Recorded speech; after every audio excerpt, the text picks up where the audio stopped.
teman-teman kalian untuk bergabung di Google Meet ini ya anak-anak. Dan tolong untuk Baik, diinformasikan Bu. kepada teman-teman kalian untuk segera gabung di Google Meet ini. Oke, saya rasa semuanya sudah bergabung. Maka dari itu, Ibu akan memulai pelajaran pada pagi hari ini. Sebelumnya, Ibu akan menampilkan PPT presentasi terlebih dahulu. Apakah layar Ibu sudah dapat dilihat anak-anak? Sudah, Bu. Akan memulai pelajaran pada pagi hari ini. Assalamualaikum warahmatullahi wabarakatuh. Waalaikumsalam warahmatullahi wabarakatuh. Sebelum kita mulai pelajaran pada pagi hari ini, alangkah lebih baiknya jika kita berdoa menurut agama dan kepercayaan masing-masing. Berdoa dipersilahkan.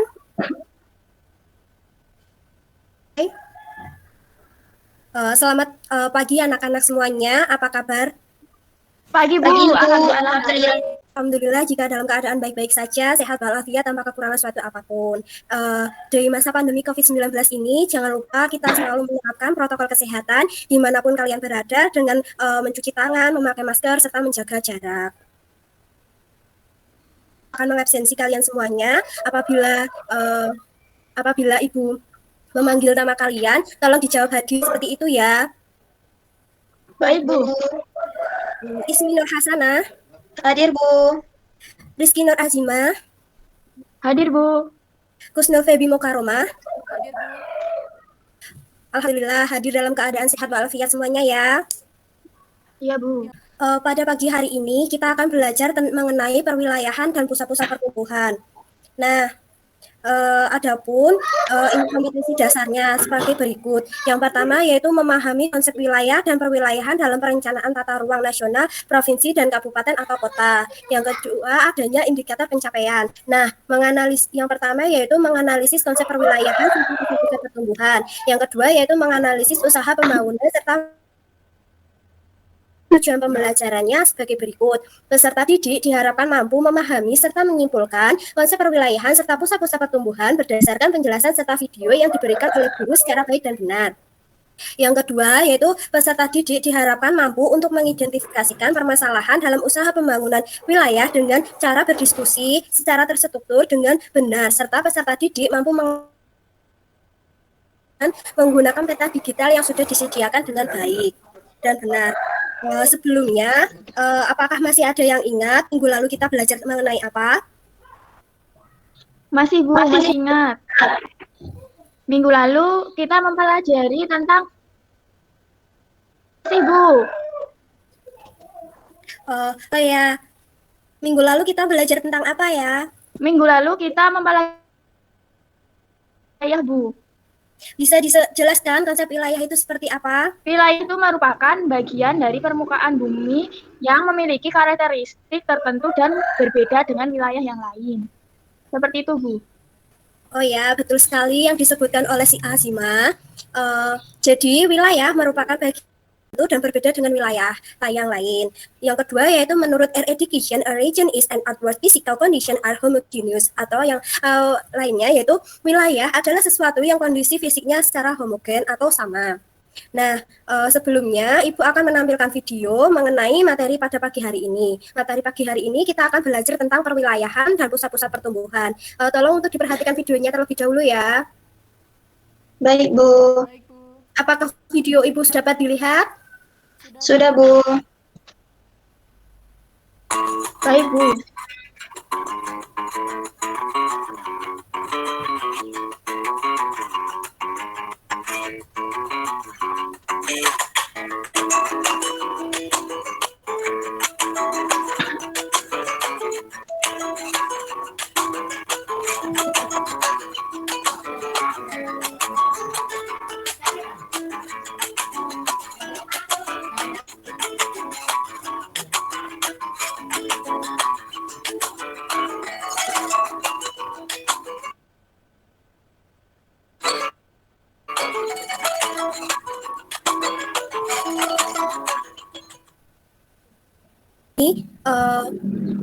Mengenai perwilayahan dan pusat-pusat pertumbuhan. Adakah yang bisa menyimpulkan video tadi? Saya, Bu.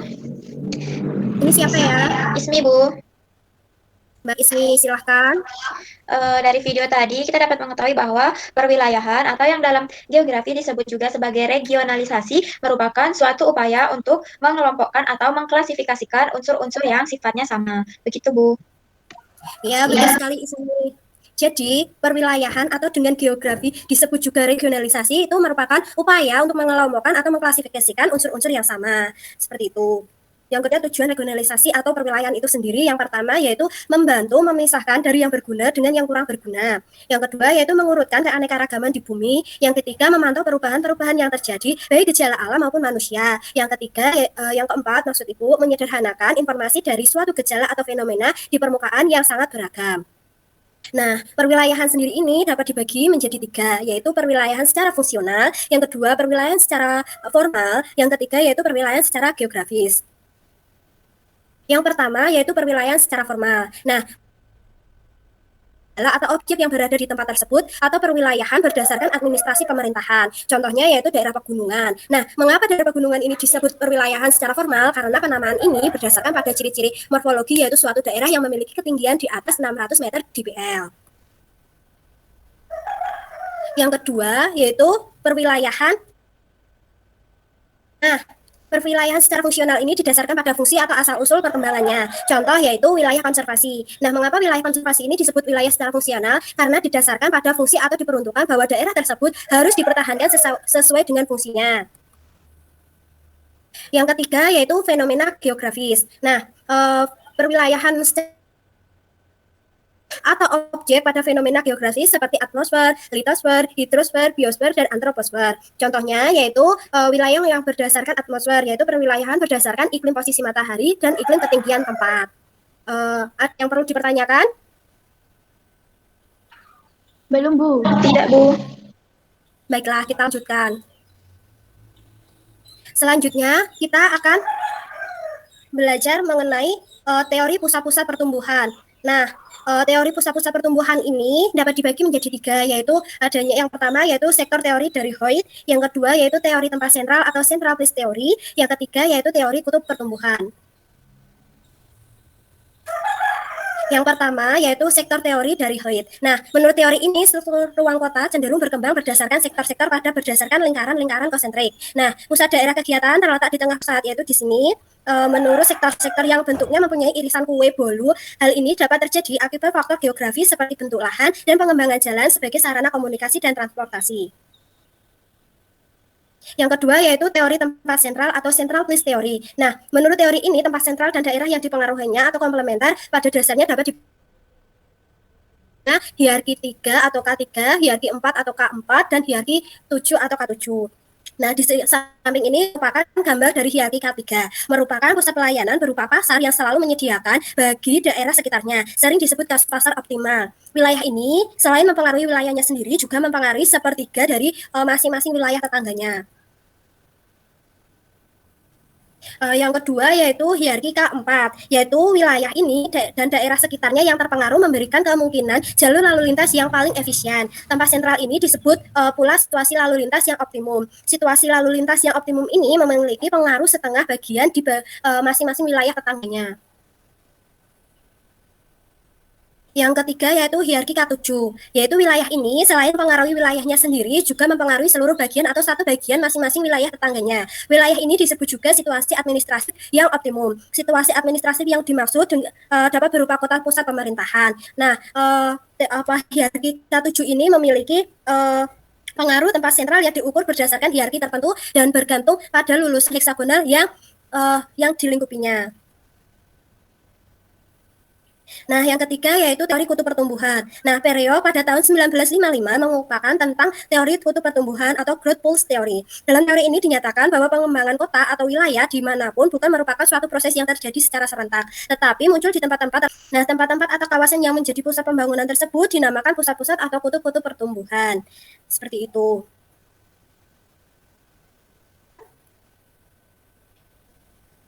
Tidak, Bu. Baiklah. Selanjutnya, kita akan belajar tentang usaha pengembangan wilayah di Indonesia. Belum, Bu. Tetapi sebelumnya Ibu akan membagi kalian ke dalam beberapa kelompok. Kelompoknya sudah Ibu bagi di WhatsApp group. Silahkan kalian cek terlebih dahulu nama-nama kelompoknya. Untuk kegiatan diskusinya, bentar ya. Iya, Bu. Ibu sudah menyediakan lembar kerja untuk diskusi kalian. Nah, jadi ada 2 kegiatan sebagai berikut. Yang pertama ada kegiatan dari materi usaha pengembangan wilayah di Indonesia. Nah, adapun langkah-langkah kegiatan siswanya sebagai berikut. Yang pertama yaitu bacalah modul di bagian usaha pembangunan wilayah dan wilayah pembangunan di Indonesia. Yang kedua yaitu analisislah masalah yang terjadi pada usaha pembangunan di Indonesia serta faktor-faktor yang menjadi penyebabnya. Untuk kegiatan yang kedua yaitu materi wilayah pembangunan di Indonesia. Adapun langkah-langkah kegiatan siswanya sebagai berikut. Yang pertama yaitu bacalah modul pada subbab wilayah pembangunan di Indonesia.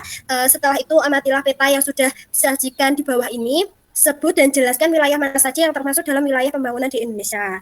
Nah, untuk diskusi yang pertama, kita akan membahas tentang diskusi yang tugas yang pertama tadi. Untuk tugas yang kedua nanti bisa dikumpulkan lewat WhatsApp group. Ibu akan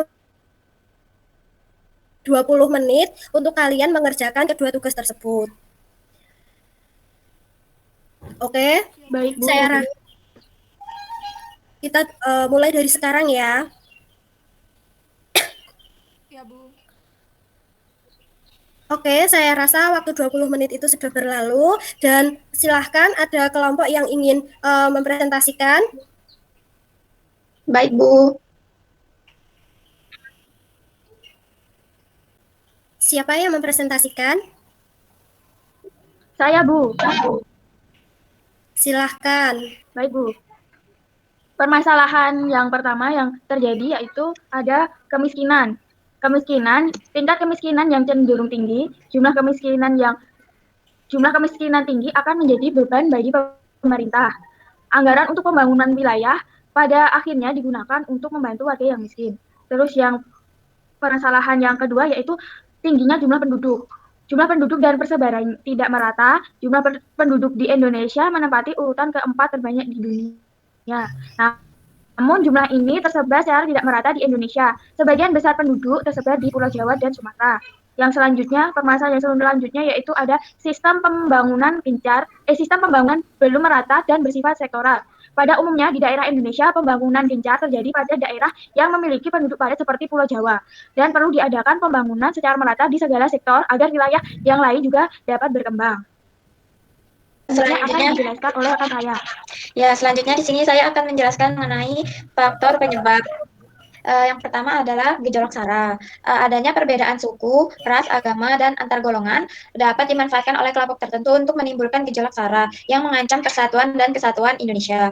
Yang kedua ada kesenjangan sosial. Kesenjangan sosial merupakan kesenjangan yang berkaitan dengan pemerataan pendapatan, kesempatan kerja, pelayanan kesehatan, pembangunan antar daerah yang dapat menyebabkan kecemburuan sosial. Yang terakhir adalah tingkat pendidikan. Tingkat pendidikan bangsa Indonesia pada umumnya masih rendah dan masih banyak ditemui penduduk yang belum bisa membaca dan menulis.